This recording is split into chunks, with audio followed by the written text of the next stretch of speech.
What up, D-League? Welcome to Week 10. We got fall weather, snow, Thursday night games are upon us.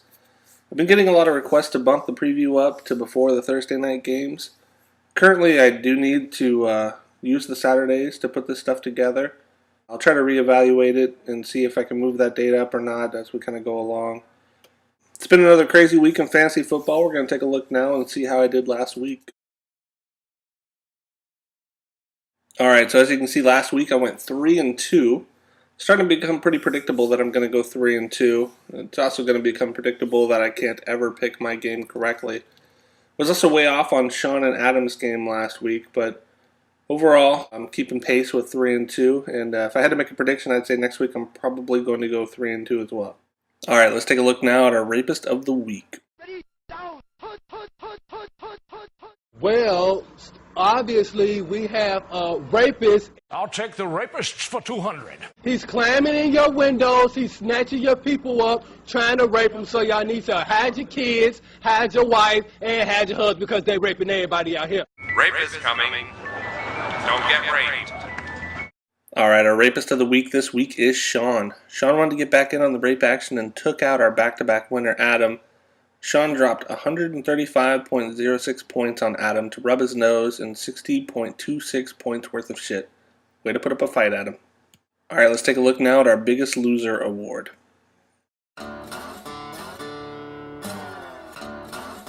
Bitch, I'm about to ball this.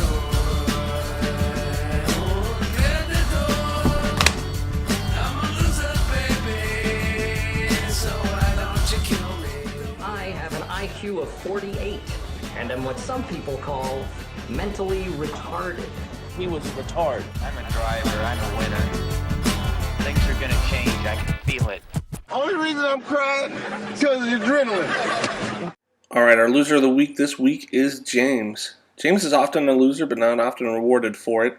This week he takes yet another dump on his fantasy playoff hopes by putting up a pathetic 66.26 points. Barely more than the amount that Sean beat Adam by. Pretty pathetic, James. Alright, let's take a look now at our trades and waivers. Things seem to be slowing down on the trade front. I do think they'll pick up steam again once we get closer to the trade deadline. Dan did put some hot prospects out on the trading block, though, in case you're interested in picking up a couple of the bottom feeders that he's got available. Waivers, for the most part, were pretty uninspiring. Really wasn't anything that stood out to me on the waiver wire.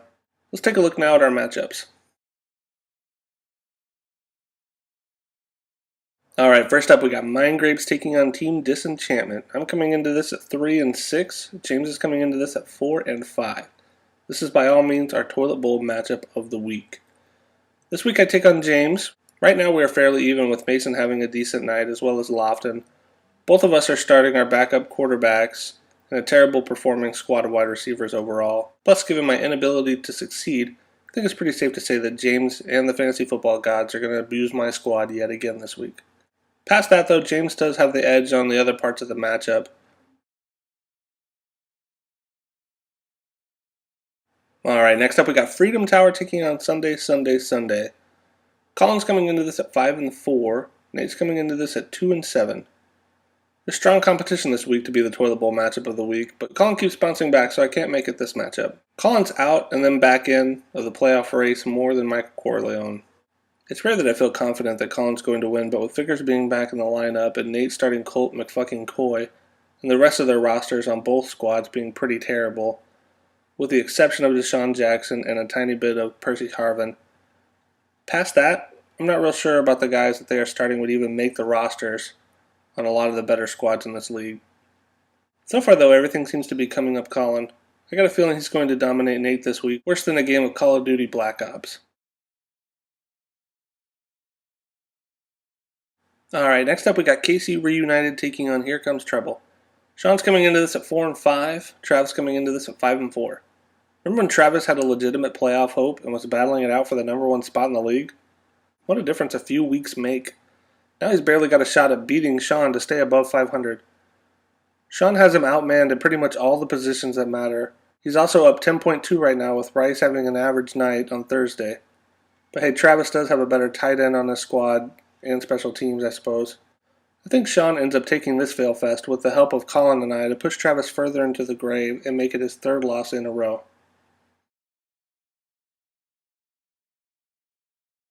Alright, next up we have Rainbow Warriors taking on Seppuku. Dave's coming into this at 5-4, Adam's coming into this at 4-5. Adam might be the only one to get 31 points out of a starting quarterback and 11 points out of an aging wide receiver and write letters to fantasy football gods to complain. With Turner dropping a hot 3.9, Roddy White's big night's going to help Dave on his quest to bitch slap Adam. While it's possible to get that kind of production out of Schaub, it's not likely. Luckily for Dave, the talent gap between his team and Adam's team is large enough that he should be able to battle back this week and beat Adam. I like the odds of Nix and Bradshaw both breaking what's left of Dallas' spirit this week and pretty much making it a bittersweet moment for Adam as he watches his fantasy team lose and his real-life team win. Alright, next up we have Pettigroupies taking on Mavericks. Jamie's coming into this at 7-2, Dan's coming into this at 6-3. This is our marquee matchup of the week. Jamie's quest to have the stupidest fucking name in fantasy football hits a new high this week with the Pettigroupies. This is actually shaping up to be a pretty good game though. Dan's big 6-game win streak is on the line tonight. He's off to a pretty good start though, with Flacco putting up 24.9 points in Atlanta. Assuming he's smart enough to actually start a kicker, since he's got Mason on a bye week and he's still in the lineup as of this morning, I think that he stands a good chance of putting Jamie to the test. Jamie does have Jennings on a bye, and he's choosing to start Mike Williams and Macklin, providing that he doesn't change that before game time. While I want to vote for Dan here because I hate Jamie, and because it makes a good storyline, I do think that Jamie's squad has too much talent to lose to Dan this week. I have a feeling this is going to happen in spite of the fact that the fantasy football gods do hate Jamie. So as much as it pains me to say, I'm going to go with Jamie in this matchup. Wrap that shit up, B. Alright, well that's going to wrap it up for us, folks. Sorry about the brevity. I'm going to try to put a little bit more time into these, especially towards the playoffs. Good luck this week in your fantasy games, and we will see you next week.